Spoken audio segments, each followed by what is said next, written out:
Oh, hello. Welcome once again to Stuff and Things, where I like to talk about stuff and occasionally even things. I'm your good friend Bradley, and today is a very pleasant Sunday Stuff and Things. Hey, look at that. Look what I'm wearing there, gang. Yes, that's right. That's one of the things we'll have to talk about today, but we have so many more things to talk about, including a reading from, where is it? The Eye of Argon by Jim Theis. We're getting close to the end of that, I think. We're going to be talking about some merch finally available for Stuff and Things and Stuff and Things Plays. I guess just the general umbrella of the various channels. We'll talk about some upcoming videos, including a new blend that I just tried out today. We'll look into that a little bit. Having some PS4 woes, trying to get some videos made for Stuff and Things Plays. I've had a couple people ask me to give them a guitar progression update. I've been working on trying to improve my guitar playing. We'll talk about that a little bit. We may jump into the Seahawks just a tiny bit. I'm not sure.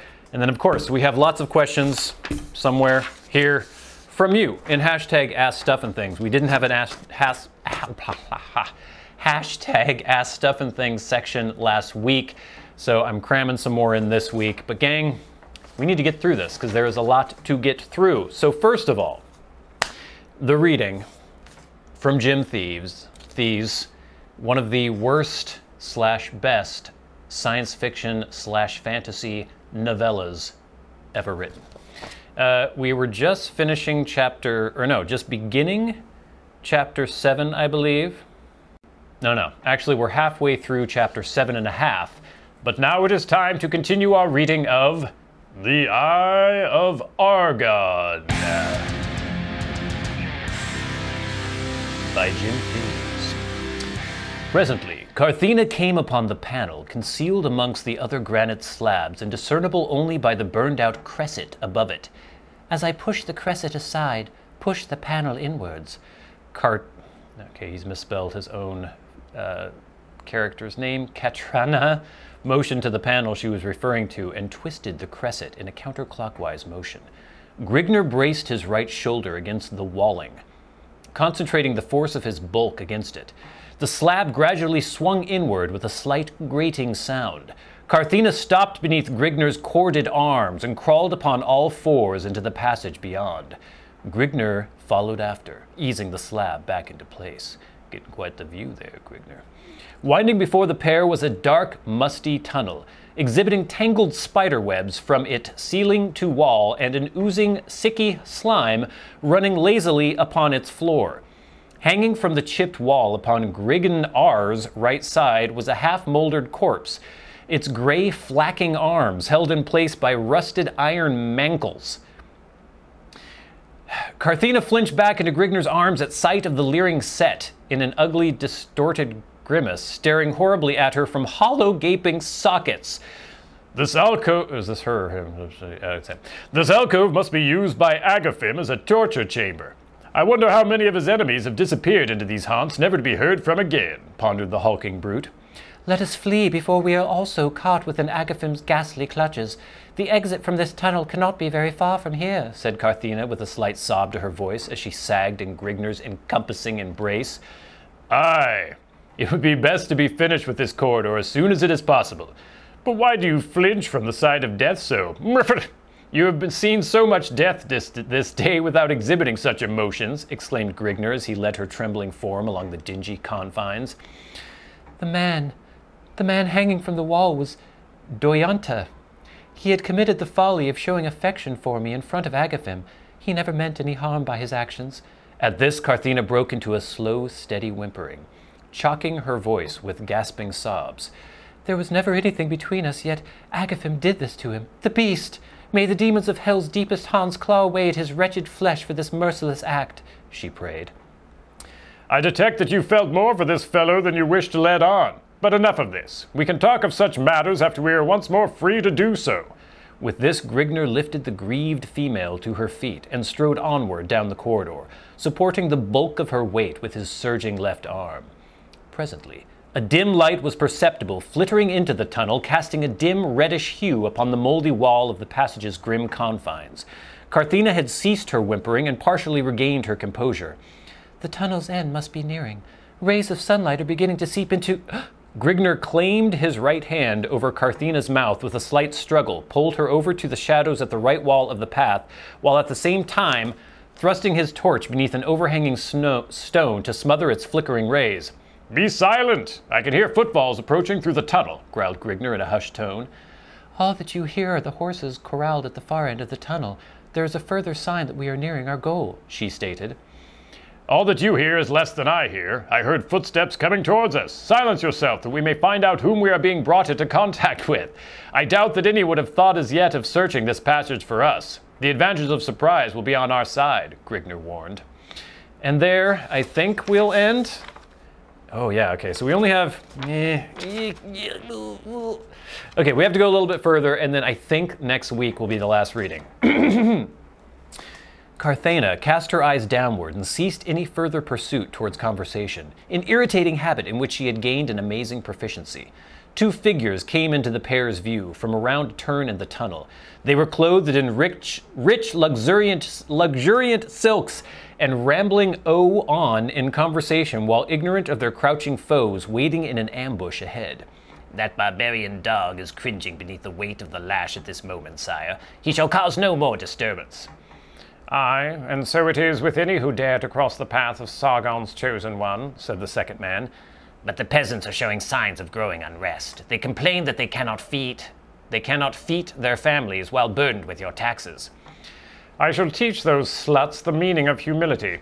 Order an immediate increase upon their taxes. They dare to question my sovereign authority? Ha ha! They shall soon learn what true oppression can be. I will... A shadowed bulk leapt from behind a jutting promontory as it brought down a double-edged axe with the spept of a striking thought. One of the nobles sagged lifeless to the ground, skull split to the teeth. Grigner gasped as he observed the bisected face set in its leering death agonies. It was Agaphim? He said his name was Agaphim, and now it's Agaphind. The dead man's comrade, having recovered from his shock, drew a jewel-encrusted dagger from beneath the folds of his robe and lunged toward the barbarian's back. Grigner spun at the sound from behind and smashed down his crimsoned axe once more. His antagonist lunged howling to a stream of stagnant green water, grasping a spouting stump that had once been a wrist. Grigner raised his axe over his head and prepared to finish the incomplete job, but was deterred halfway through his lunge by a frenzied screech from behind. All right, gang. It seems as though Grigner has killed Agaphim/Agaphind, the evil prince / I don't know what the hell he is. And in the next episode, I believe we will finish the amazing tale of the Eye of Argon by Jim Theis. All right, as you've already seen, and as I have already mentioned, hey, look at that. We've got some merch going on here. We've talked about shirts a very long time ago, and I tried at the time a certain supplier. That didn't really work out, and then when I mentioned it a few weeks ago, I was talking about trying to go through Amazon merch. They wrote back to me and said, no, we don't want you. And I said, okay, sorry to ask. And so I started looking at some other possibilities. Some people had sent me some good info too. Just viewers had sent me some information about different people I could try. But then I found out that Teespring allows integration through YouTube, so I thought I would try them. And basically, this is the first design. As you can see, it says, I like stuff and things. And then there is a thumbs up. It's like the YouTube thumbs up that you hit when you like a video. It also says youtube.com/stuffandthingsshow. And I just thought this was a nice, simple, basic design for the first t-shirt. If you guys want to check this out, hopefully the link in the description box below is working as of this video being posted. And I'm also working on YouTube integration, so eventually there should be a little strip below this video that has the merch. I don't know if that's going to be international though, or only in North America. So definitely check the link in the description box below. It's from TeePublic, and the storefront on TeePublic is STUFFandTHINGS, all one word. So hopefully as this progresses, we'll have better ways to search this and I can link directly, but the link in the description box should work for you. We have this shirt here in multiple colors. This is a men's, well, it's a men's or unisex tri-blend shirt. So it's very soft, very supple, very breathable, and very nice. This is a medium that I have on right here. I am 6'2" and approximately 170 pounds, something like that. I'm tall and skinny. There is also a female, or a woman's premium t-shirt in several different colors. And there is a hooded sweatshirt. Those are the 3 different items we have available in multiple colors with this design. And now I did some math. Here, let me see. Let me check my math here. You know that we're still doing the push for the fancy camera. And if we go plus that, if I sell 250 of these shirts, that I can afford to get the fancy camera for the channel and up the quality of this video. So there you go, gang. Get cracking. No, I would appreciate it if you guys are curious to check out the links and get a t-shirt if you want. The annoying thing about all this, and this is something that I was kind of struggling with, and the thing that sort of made it take a long time, I was trying these different merch methods and things weren't working, and then I was like, oh, well, maybe I can just offer a tier on Patreon that has a t-shirt. The problem with that is that you had to price the tier really high in order to pay for the cost of the t-shirt. And like the tier is like 50 bucks, and I think I could have done a $30 one, but I already had a $25 tier and I didn't want to X that one, and like it just made it complicated. So basically not a single person followed through and did that on Patreon, and I don't blame them because that's an expensive tier to get a t-shirt. So now we have this shirt. The Patreon one is still available right now. I don't know if I'm going to keep it on there. I may X that tier out entirely and just have these kinds of t-shirts, but the Patreon shirt is different. It's a little more exclusive to Patreon. This one is just the basic I like Stuff and Things design. I'm going to be looking at some more designs. Maybe I'll run some by you in the future, but I think maybe every couple months we'll freshen things up, maybe add more items. There's all sorts of things you can do. There are mugs and phone cases and face masks and neck gaiters and all sorts of things that you could do designs on. So if you guys have ideas for designs, let me know. I have some definite ideas as well. But yeah, if you want to support the channel and you don't want to do Patreon, then this is a great way to do it. It will definitely help, and we're definitely putting all that money towards the new fancy camera. So there you go. You guys wanted t-shirts, or at least some of you did, and now t-shirts are available. This one is in the red unisex tri-blend shirt, and there are many more colors and a few other different articles of clothing that you could put them on, so check the link in the description box below. I've been blathering on and on already. I want to get to some upcoming videos that we have coming up on the channel. The first one being a first impressions video for Captain Earle's Honor Blend. This is a weird one. This is the one that's in my pipe right now, and it's something that I had had recommended to me a long time ago. Someone finally sent it to me, and I had always heard that it was rather unique, rather interesting flavor profile. It's ostensibly a Virginia-based blend, but it also has Perique, so some people call it a vapor, some people call it an Oriental blend because it does have Turkish in there as well. But it's very unique. I just recorded the first impressions video today, and I have to say it's pretty bold, pretty full flavored. It's not like any other vapor I've ever tasted, but I don't know if I can even really call it a vapor, so you should check out the video. It's going to be posting this Wednesday at noon Pacific time on Stuff and Things. And then I guess we'll kind of bleed in the next topic with this one. I mentioned that I was having some PS4 woes.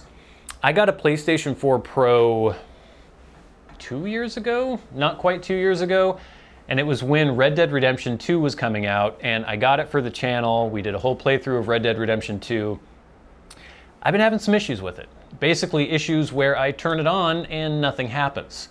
And I basically went through this whole process over a week long of trying to figure out what was wrong with it, doing all sorts of things that I discovered on forums, just lots of research. So I was unable to post Bloodborne videos last week. I think I had one on Monday, but then I had to sub in some other videos on Wednesday and Friday. But I think I finally have everything working. I have videos recorded for next week in the Bloodborne series. So those of you who are missing Kevin Lasek, Kevin the Kurt, he will be back next week. And hopefully, fingers crossed, my PS4 Pro will last until that Bloodborne series is done. And hopefully a little bit longer too, because I don't really feel like upgrading to a PS5 anytime soon. First of all, the PS5 is a hideous monstrosity. Have you guys seen this thing? It's like this big. It looks like an alien defecated it onto a table. It is horrible looking. It's way too big. I don't know. And it's going to be kind of expensive. I think $500. Is it $500? $400? I can't remember. But I don't really feel like getting one right away. I'm hoping they do a redesign soonish. Maybe get a slim version of it. But I'd like to hold off having to purchase one of those as long as possible. So hopefully my PS4 Pro will last for a while. But those of you who've been missing Kevin, he will be back next week, and hopefully from then on until we finish that series. And now I'm thinking I might need to excise some things off the list because we've been going so long, but I guess I'll just give you a very brief guitar update. Some of you have been asking how things are going, wondering if I'm going to be posting more videos. I will be posting more guitar videos. I have things coming up for different pedals and also just updates on my practice and everything. As of now, if you guys watched the video where I was talking about a big aha moment in guitar, that was me really starting to understand why guitar theory can be important and useful to you. I've still been plugging away on the theory book I got. It's slow going, but I basically am to the point now where I'm pretty good with the pentatonic scale. I can play it in every pattern, all up and down the neck, and I still haven't really gotten to the point of applying it very fluidly to different things, but I can play it. If someone says, hey, play the A minor pentatonic scale, I can play it. And pretty well. And my dexterity is getting better with double picking and just fingering the strings up and down the neck. So that's kind of where I am. I hopefully will do an update soon. And I also want to get a video for the Delay Llama Extreme pedal by Jam Pedals, which is an amazing analog delay pedal with a lot of other bells and whistles on it. So that's going to be coming up soon. So stay tuned for that. But now, gang, I feel like my voice is getting sore from speaking so much. We have to get through some of these questions and hashtag #AskStuffandThings. Remember, if you have a question for me and you would like it answered on the Sunday Stuff and Things, tweet at SAT Bradley with the hashtag #AskStuffandThings, and I will do my best to answer your question on the next Sunday Stuff and Things. Also, if you are a Patreon supporter, you can write to me on Patreon and I will answer your question here. The first question is from 1.21 gigawatts at Ninjatu88993807. Before I read this, there's a PS. Can you read my question in a Peter Frampton voice box voice? How does that go? I don't really know Peter Frampton very well, but I knew he used to have one of those things with like the tube that would go out and it was like... I don't know if I could read a whole question doing that, but... See, I don't think you'd be able to understand me. Let's just go like this. Hello, Brad. Have you ever made your own tamper out of one of your shell casings? That might be a fun project to do and then show it off on the channel. No. I haven't gone shooting in a while, and I don't ever really use anything no caliber large enough to use as a tamper, I don't think. I mean, I guess you could put like a stem into a 9mm casing if you wanted to, or like a stick and use that as a tamper, but no, it's interesting. Ninjatu, or 1.21 gigawatts, also says, I'll ask my wife to write up a question for you also. It might be interesting to see what she asks. She sometimes watches the channel with me, but it's definitely my thing, not hers. Also, if you do figure out a way to do a live stream blend review, try to give us a heads up on the blends so we have time to get some. I definitely will do that. Yeah, I guess that's it. There was only one question really, and then talking about the live stream, someone else mentions that as well in a question coming up. Thank you for the question, 1.21 gigawatts. Next, from Chris Coffee at Matchin' Guy.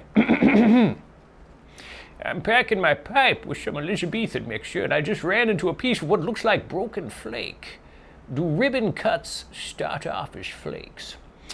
Not typically, and I'm not an expert on the manufacture of pipe blends, but I know that typically that's not the case. There are some blends that are a broken flake, or, well, what was one recently where they do press it and they rub it out? But it doesn't, if you rub out a flake, it's not typically going to be a ribbon. It could be kind of a more coarse mixture once you rub a flake out, because it'll tend to break. Ribbons are long and continuous, and that's usually from leaf that has been sheared into ribbons to begin with. But interesting question. Next, from BS Smurf 1979, that's Turf Smurf. Hi Bradley, hope you and Diamond are well. We know you are getting the technical issues involved with the live tea tasting sorted, but have you decided on which tea you are going to review? That's if we do a first impressions video for a pipe blend. I just recorded a first impressions video for Captain Earle's Honor blend. What blend will we do? Again, this is theoretical. This is something that might happen in the future, but if we were to do a live stream of a first impressions video, it would have to be a real big one, wouldn't it? I'll have to think about that. It would have to be a good one. Next, from Joshua Smith at lambda_loser. Hashtag askstuffandthings. I've appreciated your book recommendations in the past. Apocalypse Never, Gene Wolfe's books. I'm curious what you are reading currently. I'm reading, here's a Chinese name that I'm going to have trouble pronouncing, Cixin Liu's Three-Body Problem at the moment. I have not been keeping up with my reading properly because I have too many things to do. There was a book that I was looking into that I had started reading and I would like to finish. What is it called? The Righteous Mind is what it is called. Let me make sure I get the author right and everything. It's going along with my disappointment in the tenor of just societal discourse right now. Like, why can't we all get along, man? That's kind of what this book is about. It is The Righteous Mind. Aha.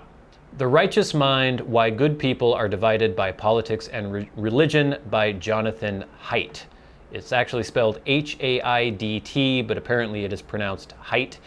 And it's dealing with why certain people seem to gravitate towards certain ideologies, and apparently gives you some context for, you know, it's easy when someone disagrees with you politically and you can think, how could they be so wrong? This maybe gives you an idea as to why certain people are predisposed to believe certain things, and maybe show you that it might not be a character defect or that they're just stupid. It might just be the way they're wired, and maybe this will help us by understanding these things, help us to get along a little better and to understand each other a little bit better. So I'm hoping that's what this book's about. I've read a couple chapters, seems interesting so far. So hopefully I'll get to read that or finish reading that at some point soon. And here's a question from Ian at Ian Find My Brew. When you paint on your jeans, do you use a brush or spray? How long does it last? If you think my jeans are tight now, you should have seen my jeans about 6-7 years ago. You ain't seen nothing, Ian, my friend. Next, from Robert G. Evans at Drawn Cutlass. Hey, Brad, ever tried a so-called Hobbit pipe as seen in the Lord of the Rings movies? Floggleworks is located in Sequim, Washington, and their pipes can be had for as little as $20. Great people. Read this in a Gandalf voice. Sorry. You got to put your requests first so I can see them before I start reading them. I don't want to offend you, Robert. Thank you so much for watching. But the whole Lord of the Rings thing with the pipes. I know that a lot of people became interested in pipes because of the Lord of the Rings films. I have always found that aesthetic not my thing, like the long church warden Gandalf-y sort of pipe. I don't want to look like a hobbit or a wizard when I'm smoking a pipe. I can't say this without, I'm not making fun of people who like that kind of thing. There are people who love like skulls and flames and stuff on their clothes. No, it sounds like I'm making fun of that too. I mean, I am kind of making fun of that. How do I do this? I don't love that aesthetic. I think it has its place if you are reading a fantasy novel or watching a fantasy movie. That's great. I don't want to smoke a church warden like that. First of all, for practicality, having this thing. I know that some people love church wardens, but for me, I like a more practical, compact pipe. And that's just not the kind of aesthetic I go for. But if that's what you're into, that's totally cool. And I'm glad that there is a company called Floggleworks located in Sequim, Washington. Sequim is one of those weird Washington names. It's spelled S-E-Q-I-Q-U-I-M, but it's pronounced Sequim. If you're from Washington, you would know that. It's not Sequim. But anyway, that's great. And if any of you are into Hobbit pipes, check Floggleworks out. But gang, we've been going way too long. It is far past time to end. But before we do, we have the very best part of the show to come. And that is where we thank our Patreon supporters. The people who support this channel at $25 or more a month get a special shout out every single week. If you would like to support the channel, remember we still have our drive for the fancy camera going on right now, where I'm trying to afford a fancy camera to film these YouTube videos with. You can follow a link to our Patreon in the description box below. It is StuffandThings, or it is patreon.com/StuffandThingsShow. But don't feel obligated. Having you watching, subscribing, sharing, commenting is more than reward enough. But now I would like to thank the people who have supported the channels at $25 or more a month. People like Ryan McFadin, MD of the North, Kirk Crompton, Private Eye, Cody Striegler, Glenn, David Gaudreau, Gus, Jason Buckner, Jen O'Side, and John Leone. And now the Maniac tier, people who support the channel at $100 a month and who are entitled to a Skype conversation with me every 3 months. Peter Straub and Bob Magee. Thank you all so much for your support on Patreon. It means a lot, and it's going towards that camera. Thank you all so much for watching. Please check out the first impressions video of Captain Earle's Honor Blend coming up this Wednesday. Also Monday, Wednesday, Friday, we have Kevin Lasek in Bloodborne. Please check out the t-shirts on my Teespring storefront, link in the description box below. If you like Stuff and Things, if you would like a t-shirt showing your appreciation for Stuff and Things, and your contribution, or not your contribution, but your purchase will again go towards getting that fancy camera. Remember, if I sell 250 t-shirts, we'll be able to afford the Canon EOS R6 and a lens. But yeah, thanks gang. Thank you so much for watching this edition of Sunday Stuff and Things. I'm your good friend Bradley. You've been the audience. This has been Stuff and Things on a pleasant Sunday Stuff and Things. I'll see you later.